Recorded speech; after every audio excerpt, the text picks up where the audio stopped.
Hey, what's going on, good people? Welcome to Russ Can't Fly. Yo, let's get it. Perfect.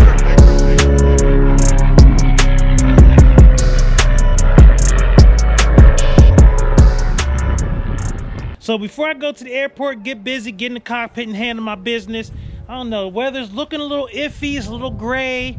I don't know, but I'm still gonna go, maybe do some stuff in the pattern. I don't know, but I gotta fly because it's in my blood. But before I go to the airport, definitely want to give some subscriber shout outs, because subscribers mean everything to me. This channel means so much because of the fact that you guys are all out there supporting me, watching the videos, supporting the channel. So the subscribers are the most important part of this whole process. So that's why I always show you guys love by giving subscriber shout outs, because you show me, a brother, some love. All right, so to my newest subscribers, some subscriber shout outs to, and excuse me if I, mess up these names, charge it to my head, not my heart, as they say. But sometimes I mispronounce names, no disrespect. So subscriber shout outs to Trevor06, Laya Shumako, Brother Munir, Adrian Bob, and Trey Fuller. So Trevor06, Laya Shumako, Brother Munir, Adrian Bob, and Trey Fuller. So thank you so much for subscribing to the channel. It really does mean a lot. I appreciate the support. Thank you for joining me on this crazy journey. All right, so that breeze is cold. All right, let's get out of here. Let's get to the airport and go. Clear prop.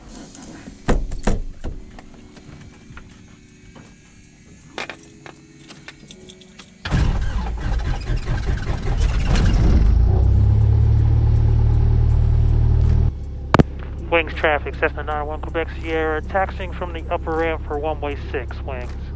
So as the video is titled, Ice on the Wings, that's exactly what happens.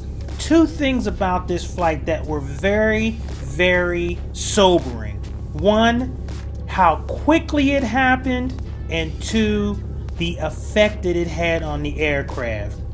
So I'm gonna show you the last takeoff and landing. So we were doing pattern work to be prepared for my check ride.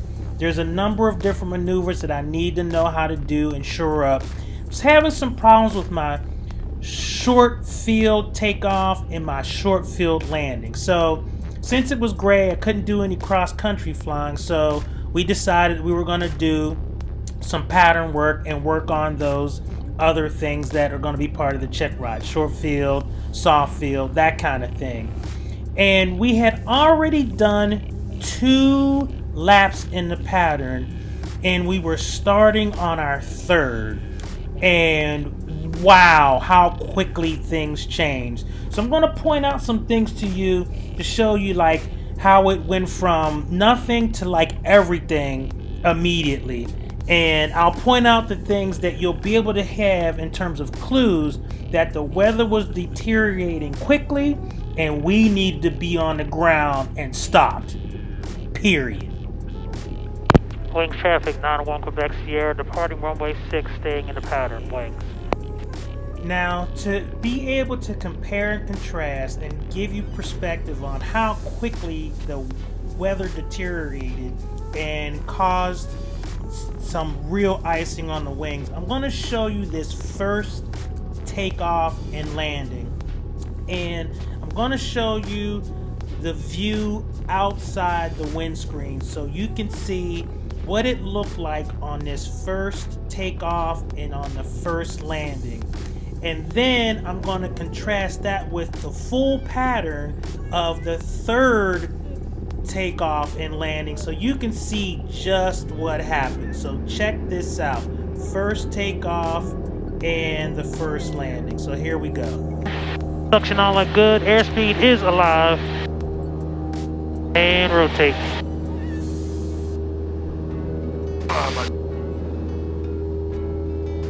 Did your window come open? Door's open, actually. Door's open? We're good, though. Pembridge traffic, turn down upper runway 8, departing straight out, Pembridge. Okay, so as you look out, see how clear the windscreen is? You don't see anything, no precipitation. Of course, you see the snow on the ground. You see some clouds, but they don't look like storm clouds or there's any pending rain or thunderstorm or anything like that. Oh ho ho! So let's go to the landing, but wow, that's why this was so scary. So let's go straight to the landing. Wings traffic, Cessna 91 Quebec Sierra, turning final for one-way 6, wings. And a nice big overshoot.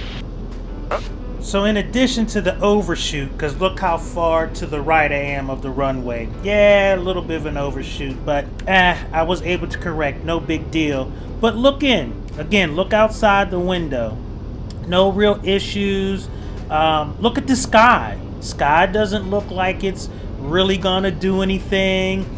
Everything seems to be clear, not really hearing anything. And the winds aren't really doing anything. That overshoot that I did on that approach to that landing, that was just poor timing and, you know, poor piloting on my part.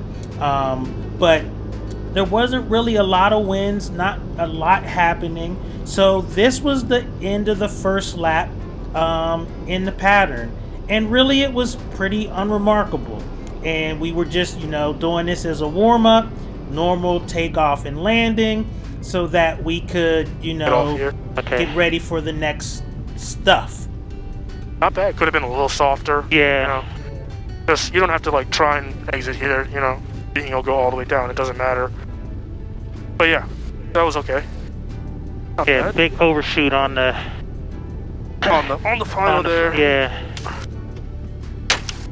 After this first lap, we did another lap in the pattern, and the second one, I think I did a short field takeoff and he wanted me to do a soft field landing, and we did that.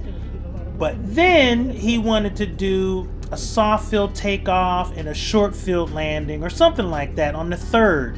Let's go to the third. I'm going to show that whole pattern and you're going to be able to see how quickly this flight went into the toilet.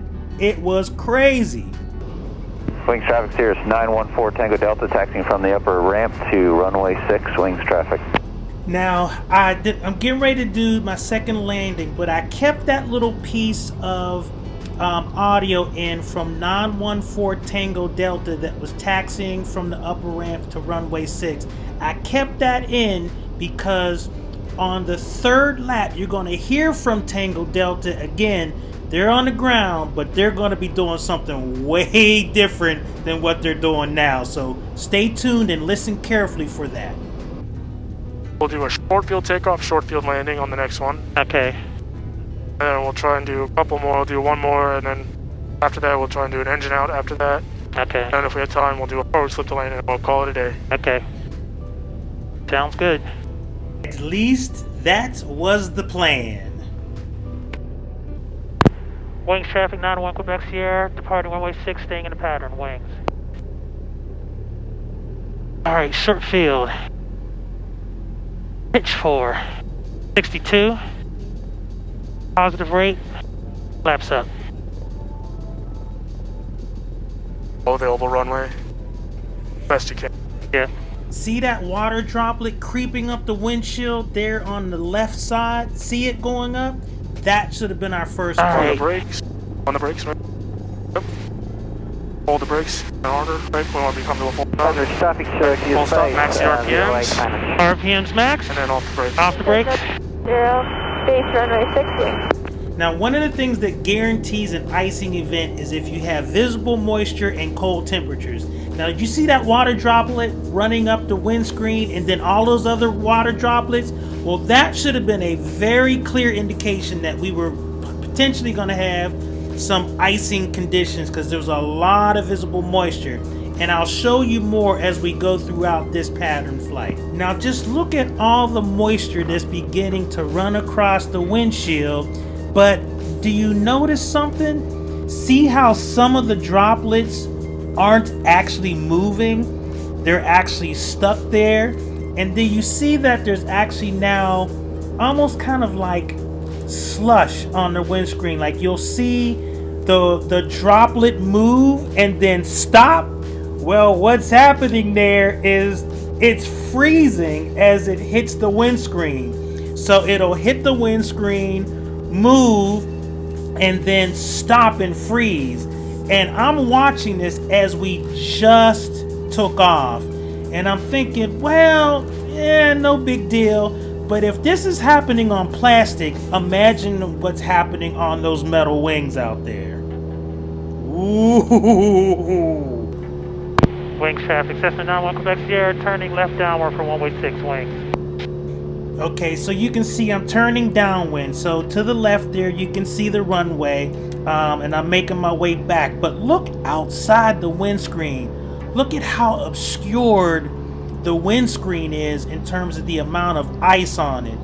It was at this point that both my CFI and I both realized that if we were seeing this much ice on the windscreen, we were probably catching a bunch of ice on the control surfaces of the airplane itself.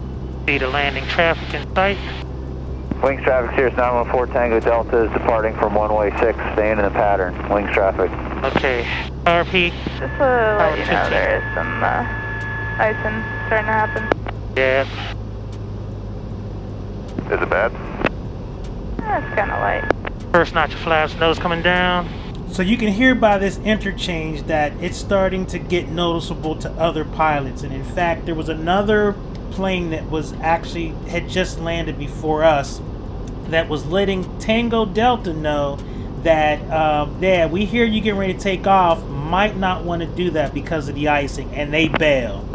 Wings traffic, Sirius 914 Tango Delta, we're going to taxi back from runway 6 to the upper ramp. Wings traffic. 0 to runway 08, 10. Wings traffic, Cessna 91 Quebec Sierra, turning left base for runway 6 wings. But at this point, what I started feeling was that I needed to do more inputs to get the plane to respond, number one. The other thing is I felt like I had to have more throttle, more airspeed than I normally do. And that probably had to do with the fact that now there is ice on the wings, which is disturbing the smooth flow over the wings. Wings traffic, Cessna 91 Quebec Sierra, turning final for a full stop for runway 6 for wings. Wing Cessna 340, clear runway 6 wing. Right on the number 6 if you can, and then off on the first taxiway. Okay. I know it's tough. I think you got a nice little gap. I can't see. Yeah, I can see. I got a nice little spot. So as you can hear, my CFI was asking me if I could see, and you can see that the windscreen is very obscured by ice at this point, and it just felt weird. I mean, the plane felt heavy. It wasn't really responding. I had to carry more power. I had to have more airspeed than I'm used to because the plane was just not generating as much lift as it normally does. And so I was thinking to myself as I was coming in, man, I am so glad that we were just right in the pattern, because if we would have been anywhere else and it would have been this much ice accumulated, can you imagine what this plane would have looked like after like 15 minutes, 20 minutes, an hour? It could have been real bad real quick. You could have held that off A a little little bit. bit And even just nudge a little bit of power there.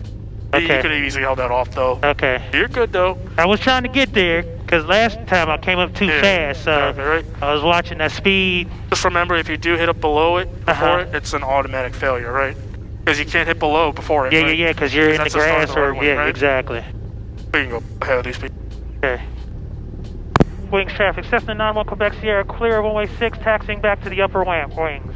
So I always talk about what I've learned on a particular flight, and I know my CFI and I, what we were really trying to focus on was the whole short field, soft field, takeoffs, landings, that kind of thing. But this ended up being an impromptu flight lesson about icing and icing conditions, and really thinking about the fact that, okay, the cloud base that we were under really didn't look like it was going to rain. Like, that's not what I thought as I was, driving up to the airport, getting into the airplane, doing pre-flight, any of that kind of stuff. But for whatever reason, there was just enough moisture present that there was in fact visible moisture, and that visible moisture turned into ice. And what's really, really crazy is that after I got out of the airplane, and there was about 4 of us on the tarmac just talking, and we were running our hands over the wings, and it was just caked with rime ice.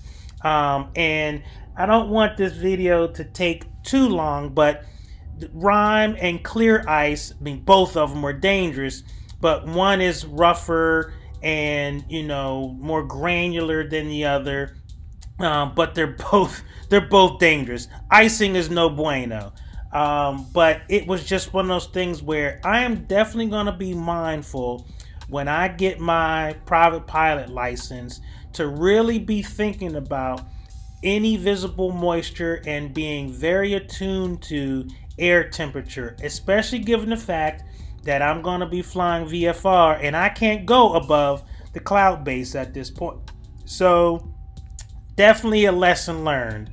All right, so as you can see, icing on the wings, definitely have to be careful, because this plane could have been in real jeopardy had I been far away and stayed in those conditions.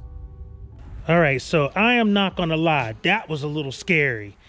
That whole icing situation, and it's interesting because when I took the written exam, there was a question on there about when is icing present, or when is there a possibility of icing, and the answer to that question was when there is visible moisture present. Well, there was definitely visible moisture present because I started seeing drizzle, but it still never dawned on me that, the icing could happen so quickly. And there's definitely, different types of icing, the clear ice, the rime ice, and a mixture of the two. But man, it really did change the characteristics of how the plane was operating, how it felt. I mean, it literally felt heavy. Had to have more throttle. It was just weird. So that was really scary. So that taught me about, setting personal minimums as it relates to air temperature and visible moisture. Not for your boy, because that whole airplane icing, ice on the wings, no thank you. So anyway, thank you for watching this video. That was a crazy lesson. Glad I had the experience, but I'm glad I had the experience with a CFI sitting next to me, because that was a little spooky. But at any rate, thank you for joining me on this journey. Thank you for watching this video. Please hit the thumbs up button on the video. And if you have not subscribed yet, please subscribe to the channel. I definitely appreciate the support. Thank you for joining me on this journey. Russ Kid, Russ can fly. I'm out. See ya.